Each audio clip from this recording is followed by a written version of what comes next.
Periodistas. Nuestra presentación la hacemos teniendo en cuenta algunos informes e investigaciones que hemos realizado durante el 2020 gracias al apoyo de la UNESCO, donde hicimos el seguimiento a la educación del mundo, reporte regional sobre inclusión, educación en América Latina, el caso de la población afrodescendiente y la inclusión escolar en el Ecuador. Este fue un informe que presentó la UNESCO en noviembre del 2020. Y este informe lo preparamos sobre el tema de la educación y la inclusión con pertinencia identitaria a los afrodescendientes. Lo presentamos conjuntamente con la Mesa Nacional en Educación del Ministerio de Educación, con los profesores de la Red de Universidades por los Estudios Afroecuatorianos y la Cátedra de Estudios Afroecuatorianos en el Ecuador, con apoyo del Observatorio de la Educación de la Universidad Nacional de Educación y bajo el auspicio de la Fundación Cultural Afroecuatoriana Azúcar y su Escuela de Liderazgo Político de las Mujeres Afroecuatorianas.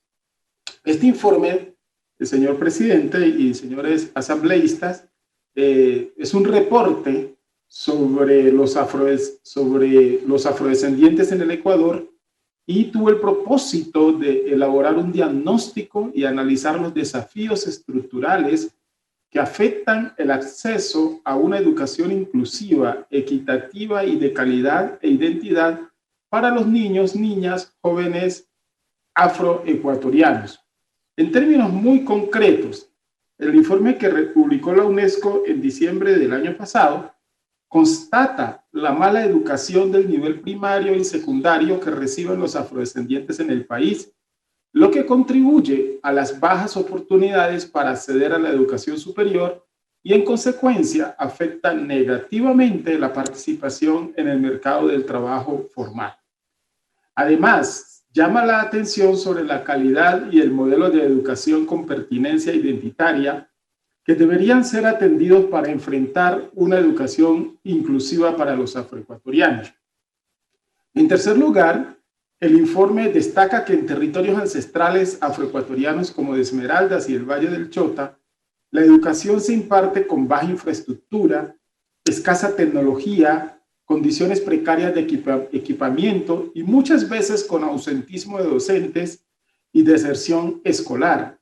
Los contenidos educativos son ajenos a la realidad sociocultural de los estudiantes. Entonces, la problemática que nosotros evidenciamos en relación a la afrodescendencia pone que la cuestión está en que el Estado debería impulsar políticas públicas orientadas a la garantía del derecho a la educación con calidad y pertinencia identitaria a los afroecuatorianos. Un asunto vital sería impulsar un modelo de educación consistente con la cultura, la identidad y la historia de estas comunidades, las cuales han sido invisibilizadas por el Estado monocultural mestizo. Entonces estaríamos hablando de la etnoeducación.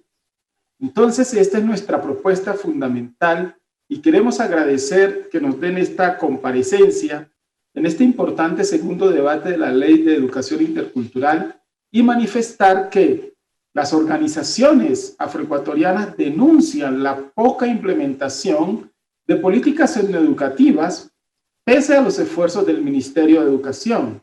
Se trata de insuficiente voluntad política de las autoridades educativas locales, además de que no se cuenta con un personal afroecuatoriano suficiente en los espacios de toma de decisiones para que puedan impulsar los temas relacionados con la promoción del conocimiento de la historia, la cultura y la realidad de los afrodescendientes en el país.